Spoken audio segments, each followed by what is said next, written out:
네, 노영의 뉴스 인사이다 함께하고 계십니다. 검찰 수사권과 기소권의 완전 분리, 이른바 이 검수완박, 이것 때문에 전국이 아주 그냥 어수선합니다. 어제 문재인 대통령이 사의를 표명한 김호수 총장의 사표를 반려하고 김 총장과 면담하면서 검찰에서 끊임없는 자기개혁과 자정 노력을 해야 된다 주문했습니다. 그런데 사실 문재인 대통령이 먼저 시작한 거예요, 검찰개혁은. 그렇잖아요. 본인이 예전에 노무현 대통령 당시에 얼마나 검찰로부터 이상한, 정말 대통령인데도 불구하고 이상한 일을 많이 당했습니까? 그래서 그걸 보면서 분노감이 쌓였고 검찰 개혁해야 된다라는 생각 때문에 밀어붙였고 그걸 국민들이 호응을 해줬고 하려고 그러는데 다들 너무너무너무 못하게 해가지고 여기까지 왔는데 결과적으로는 또 타협한다? 또 상대방이 또 막 저항하니까 네 말 들어줄게라고 한다? 모르겠어요. 어쨌든 검찰에게 이런 당부한 것이 얼마나 효과가 있을지 모르겠지만 그 관련해서 최민희 전 더불어민주당 의원하고 연결해서 이야기를 나눠보도록 하겠습니다. 최민희 전 의원은 이번 지방선거에서 경기도 남양주시 시장 후보로 지금 나서고 있는 겁니다. 안녕하세요. 예, 안녕하세요. 최민희입니다. 네, 사실 최민희 의원님 우리가 봐주는 거예요. 아침에 거기서 선거운동 하셔야 되니까 우리가 스튜디오로 오셔요 말 못해요. 아이고, 고맙습니다. 하지만 선거 끝나면 이제 오셔야 돼요, 진짜로. 네. 네, 좋습니다. 자, 먼저 6월 지방선거 출마 관련해서 한번 여쭤볼게요. 후보가 체감하는 남양주의 민심 분위기는 어떻습니까? 현재 조강한 시장이 원래는 민주당 소속이었는데 2년 전 총선에서 당내 경선에 개입한 혐의로 실형을 받고 구속이 됐다가 보석으로 풀려났죠. 네. 아직도 이제 진행 중이긴 한데 여전히 있을 것 같은데 본인에게 좀 불리하지 않나요? 이런 상황들이? 위기 요인이 2개 정도 있다고 봅니다. 하나는 5월 10일이 윤 네. 당선인 취임일이기 때문에 과연 수도권에서 윤석열 바람이 얼마나 일 것인가, 요게 네. 하나 있고요. 다른 하나는 바로 전에 말씀하신 조강한 전 시장의 현재 처지가 이게 음복해 있는 또 하나의 위기 요인으로 보고 있습니다. 예, 네. 좋지 않은 변수입니다.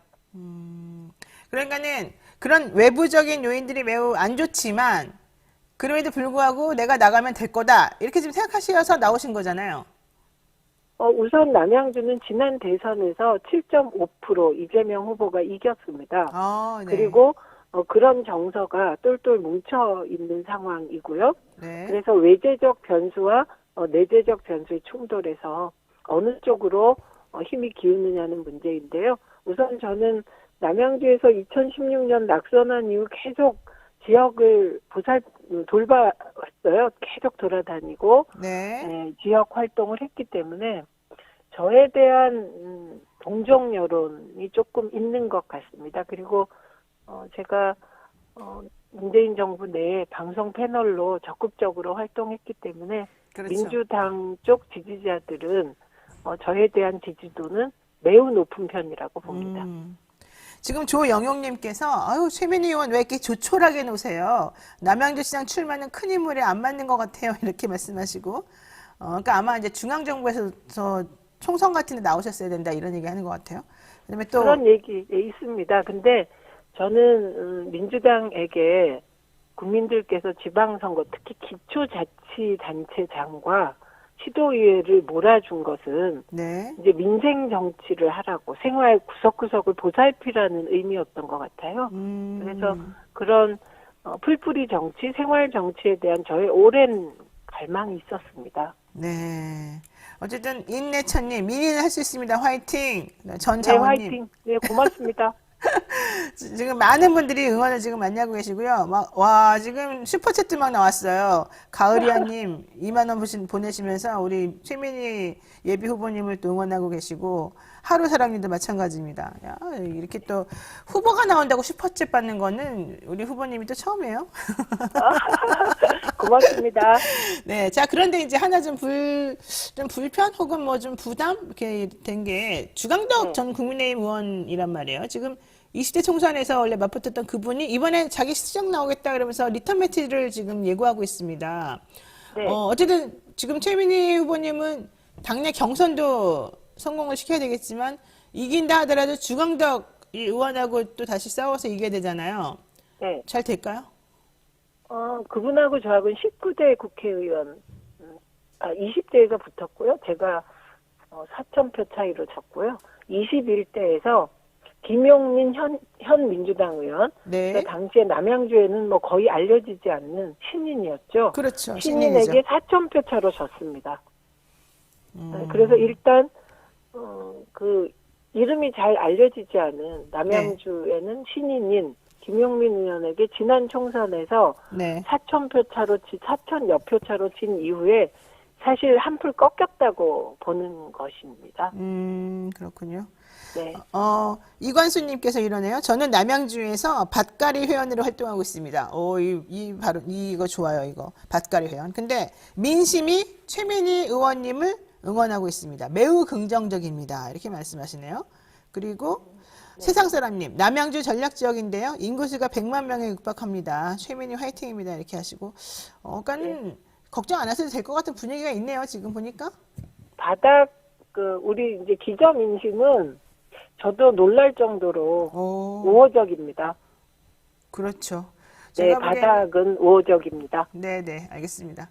자, 이 바닥 민심은 엄청 우호적이다. 그러면 이제 그 위에 분들도 싹 긁어 모아야 되겠네요. 밭가리를 네, 잘해야 그렇습니다. 되겠네요. 좋습니다. 자, 이번에는 조금 공약이나 이제 이런 것들 한번 여쭤볼게요. 남양주시 지금 현안이 있습니다. 배드타운이다 이런 인식이 좀 있었습니다만은 그러다 보니까 산업 인프라가 너무 없는 거 아니냐. 왕숙 신도시 개발하고 그다음에 기업 유치 이런 것 등을 통해서 남양주를 좀 더 발전시키겠다는 게 이번에 플랜인 것 같은데. 네, 그렇습니다. 괜찮을까요, 앞으로? 일단 남양주가 2027년 저희 시뮬레이션으로 보면 2027년에 100만 도시가 됩니다. 네네. 그리고 그 100만 도시로 가는 지렛대가 왕숙 신도시입니다. 그 왕숙 신도시가 들어오게 되면 정부 예산과 각종 인프라들이 들어오게 되어 있고요. 그게 네. 기본적으로 국책 사업으로 진행됩니다만 기초자치단체의 뜻이 대폭 반영되게 되어 있습니다.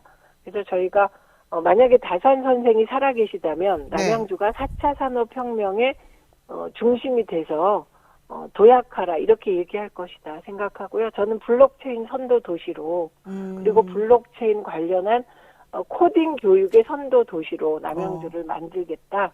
이런 공약을 크게 내놓았습니다. 블록체인하고 코딩 공략 얘기하는 거 보니까 되게 젊은 이들이 중심이 되는 4차 산업혁명을 지향하는 그런 전략이 좀 있으신 것 같아요. 네. 좋습니다. 근데 솔직히 말하면은 민주당이 지금 국민의힘보다는 이 흥행이 조금 부진하다. 특히 국민의힘에서는 뭐 김은혜, 유승민 혹은 또 남양주는 뭐 좀 덜 그러긴 하지만 사람 자꾸 경쟁을 붙이면서 뭔가 이슈를 만들어내는데 민주당은 사람은 많은데 뭐 경선 같은 것도 활발하지가 않고 국민들로부터 이렇게 싹 관심을 못 받는데 이런 얘기가 있거든요. 그건 이제 지방선거 전국이 아직 도래하지 않았습니다. 아직 분위기가? 이게 이번 선거의 특징 중에 하나가 대선과 지방선거가 거의 붙어 있기 때문에 보통은 인수위 활동이 굉장히 국민적 관심을 받는 거거든요. 네, 그렇죠. 그런데 지금 윤석열 당선인의 인수위는 국가의 큰 아젠다도 제시하고 있지 못하고 사실 인수위가 존재감이 없잖아요. 그러다 보니 인수위도 지지부진 그리고 지방선거로 확 넘어가지 못하고 인수위가 그럼에도 의제의 중심에 있기 때문에 그런 상황입니다. 그런데 딱 한 가지는 지금 되고 있죠. 윤심. 국민의힘은 윤심의 향방에 따라 예를 들면 강원도 같은 경우는 컷오프 됐던 후보가 뭐 살아나기도 하고 뭐 이런 형국이거든요. 그런데 그런 이제 부정적인 사실은 언론에 의해서 굉장히 비난받아야 될 일처리거든요. 컷오프 된 사람이 갑자기 살아나고 이런 거는 우왕좌왕하는 건데 이게 언론의 우호적인 보도 속에서 잘못이 가려지다 보니 그럼 김진태 전 의원이 갑자기 컷오프 됐다 살아난다.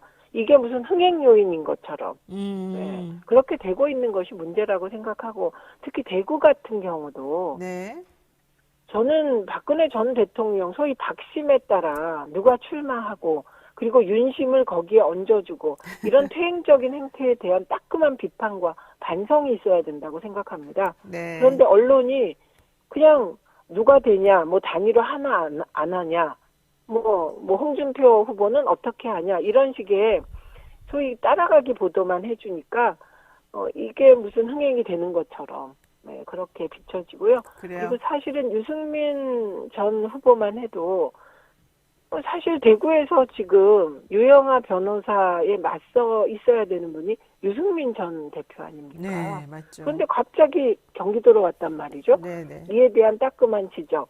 저는 유승민 전 대표의 경우 경기도로 온 것이 어떻게 보면 약간 죄송한 말씀이지만 대구에서 도망 온 느낌을 줄 수도 있는 거 아닙니까? 근데 뭐 이런 거 언론이 지적을 네. 안 하니까요. 예. 그래요. 이승민 의원님 뭐 좀 몸이 아프셔서 적극적으로 못할 거다 이런 얘기도 있긴 합니다만 그럼에도 불구하고 마지막으로 이제 경기도지사 나가서 뭔가 해보겠다는 뜻이었던 것 같은데 사실은 그렇다면 윤심이 그렇게 작동했다면 뭐 명심이라 그래야 될까요? 민주당은 누구의 이 마음이 작동하는 거예요? 명심이에요? 뭐 낙심이에요? 뭐요?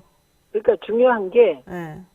국민의힘은 예. 과거의 민정당의 문화가 아직도 살아있는 느낌이 듭니다. 그렇죠. 그래서 윤심이 작동을 해요. 그래서 윤심이 작동하니까 강원도에서 김진태 전 의원을 컷오프 시키고 그 황모 씨가 될 것 같은 분위기가 되는 겁니다. 네. 근데 민주당은 근본 있는 민주정당이기 때문에 네. 명심, 낙심, 뭐 문심 뭐 이런 게 무슨 뭐 민정당처럼 쫙 통하지 않습니다. 저는 이런 현상은 되게 긍정적으로 봅니다. 누구 알겠습니다. 마음이 작동하면 네. 뭐 꽂혀지고 이거는 민주정당의 모습이 아니라고 생각합니다. 알겠습니다. 자, 이제 빨리빨리 가겠습니다. 윤석열 네. 정부 초대 보건복지부 장관 후보자 지금 정호영 경북대 병원장 의혹이 너무너무 많은데요. 네. 뭐 본인이 기자회견 하기도 했는데 검증 단계에서 다소간 문제가 있다는 걸 알았지만 그렇게 심하지 않았다. 한덕수 총리 후보자 말이 또 우리를 더 깜짝 놀라게 했습니다. 이거는 네. 좀 너무 윤석열 당선자의 공정이라는 키워드하고 배치가 되는 것 같은데요. 한번 그 사진 한번 보면서 한번 얘기를 해볼게요.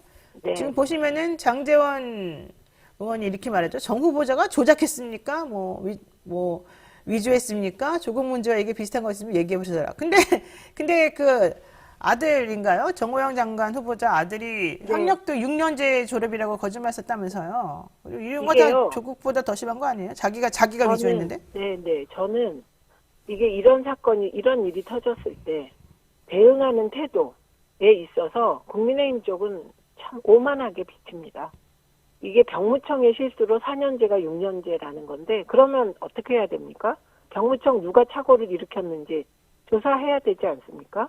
네. 그러니까 이 면피하기 위해서 하는 얘기들이 되게 오만하게 느껴지고요. 벌써부터 오만하면 어떡할까 이런 걱정이 됩니다. 그리고 조작했냐 뭐했냐 이런 얘기 하는데 예를 들면 그 표창장, 네. 그 조민 씨의 표창장의 경우 그게 조작이 아니라는 근거도 많이 있었습니다. 그래서 네. 그렇게 자꾸 과거 사건을 끌어들여서 물타기 하는 것도 이제 집권 여당이 될 쪽의 태도로서는 정말 안 좋은 모습이라고 보고요. 무엇보다 그 혹시 노영희 변호사님 그런 얘기 하시는지 그런 얘기 아세요? 이거 모르실 거예요. 우리는 뭘. 해본 적이 없어서. 이 세상의 최고의 백은 아빠 친구 백이다. 아빠는 은퇴해도 아빠 친구와 아빠 인맥, 아빠 후배들은 곳곳에 남아있다. 이런 그렇지, 겁니다. 그렇지. 예, 그게 야. 백입니다. 그런데 그 정호영 후보자의 아들, 딸은 그 의대에 편입하는 과정에서 곳곳에 아빠 친구가 있었고 그 아빠 친구의 조력으로 높은 점수를 받았다고 믿을 만한 네, 합리적 의심을 할 만한 정황이 나와 있지 않습니까? 네. 그러면 그 점수는 제대로 매긴 점수입니까? 정의로운 점수입니까? 네. 묻지 않을 수 없고요. 지금 20, 30대 청년들이 그런 아빠 백그라운드, 아빠의 비빌 언덕이 있는 사람이 몇 명이나 됩니까? 그래서 그러니까요. 저는 결정판 같아요. 우선 입시 비리 의혹, 그것도 의대 편입 비리 의혹에 아들은 병역 비리 의혹까지 있습니다. 네. 네, 그리고 기타 나머지는 한 10가지 정도 되더라고요. 쭉 정리를 해보니까. 네. 근데 이런 것들에 대해서는 민주당이 청문회에서 야무지게 밝혀내고 그리고 시민단체가 지금 정호영 내정자와 아들 병역비리 관련하여 고발한 네. 상태이니 네. 이 말씀을 올려서 죄송하지만 조국 전 장관 때처럼 청문회 바로 전날이었죠. 70여 곳 네. 압수수색 한 것 정도는 해야 윤석열 정부가 앞으로 뜰 텐데 공정하다고 하지 않겠습니까? 알겠습니다. 나무님께서 노엘은 이제 장지현 의원의 아들이죠. 노엘의 오만의 근본은 장지현 의원이다. 그러니까 아버지가 그러니까 아들도 그런 것이다. 이렇게 얘기를 하셨는데, 어쨌든 이 장지현 의원은 당사님 비서실장은 정 후보자와 조국 전 법무부 장관을 비교하는 기자 질문에 아주 실명까지 거론하면서 매우 불쾌하다 이런 태도를 지금 취했는데, 이런 태도는 좀 적절하지 않은 것으로 지금 사실은 기자들이 보기에는 매우 협박하는 듯한 느낌으로 받아들일 수밖에 없는 것 같아요. 자, 그리고요. 기자들이 외람되거나 이런 태도를 버리면 예, 글을 잘 쓰실 것 같습니다. 네, 맞습니다. 자, 그리고 이제 한덕수리 후보자 얘기 잠깐 해보면, 결국은 한덕수리 후보자에 대한 것은 국회의원들이 꽉 잡고 있고, 민주당이 이거 협조를 정확히 제대로 해줘야지만 사실은 될 가능성이 높죠. 한덕수리 후보자는. 근데 나머지 장관 후보자들은 총리가 제청해서 사실은 뭐 대통령이 이제 임명하는 건데, 국회의원들이 청문회, 그 인사청문회 그 보고서를 채택하지 않아도 대통령이 마음대로 할 수는 있단 말이에요. 그렇지만 이게 하려면 총리가 건재해야 되는 거잖아요. 근데 지금 민주당에서는 전략이 한덕수 총리를 거부하고 나머지 것들도 전부 다 같이 넘긴다, 뭐 이런 전략입니까? 나머지 후보자들도 한다? 그러니까 일단 이게 청문회 대원칙은 네. 철저히 검증하는 겁니다. 검증하는 거다. 네, 그게 첫째입니다. 그러니까 검증에 따라 낙마할 후보는 스스로 낙마해야 하는 게 옳죠.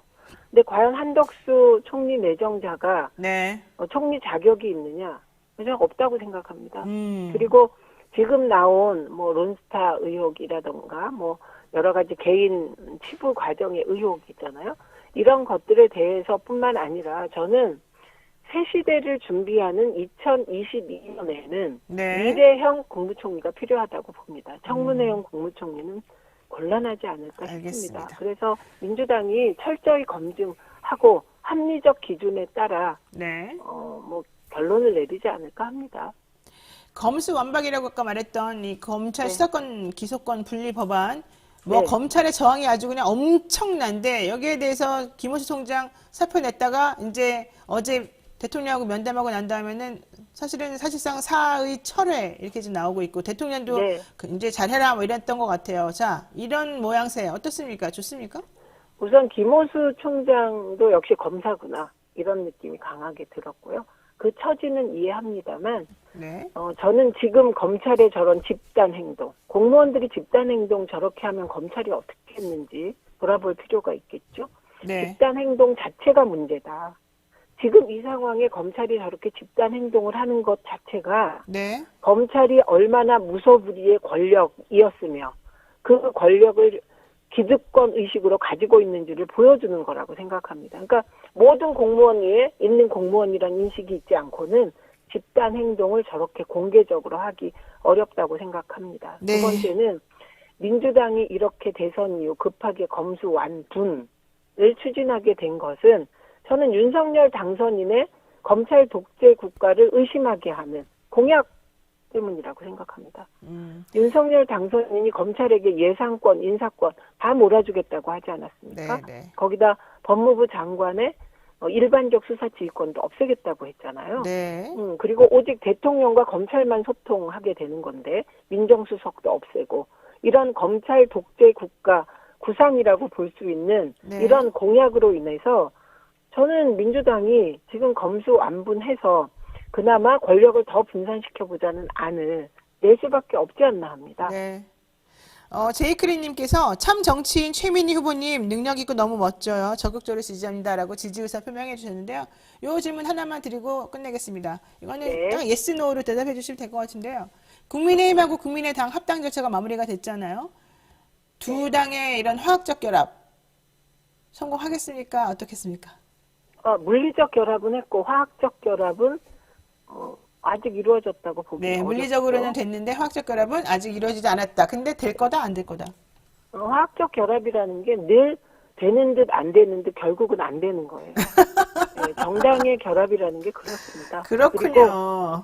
그리고 이건 안철수 전 대표의 정치 철학 모든 것을 바친 저는 굴욕적인 것이라고 봅니다. 그래서 한편으로는 안철수 대표가 이제는 소위 다당제가 소신이라 정치를 시작했는데 다당제 소신을 버리고 국민의힘에 들어간 거 아닙니까? 네. 그러면서도 다당제를 누군가 하도록 초석을 깔겠다고 하니 거기에 일말의 기대를 걸어봅니다. 네, 소신을 버리고 들어가느니만큼 앞으로 얼마나 잘하는지 보겠다. 이렇게 정리할게요. 네, 네. 오늘 최민희 의원하고 말씀 여기까지 나누겠습니다. 최민희 더불어민주당 남양주 시장 예비 후보 함께 모시고 이야기 나눴습니다. 고맙습니다. 고맙습니다.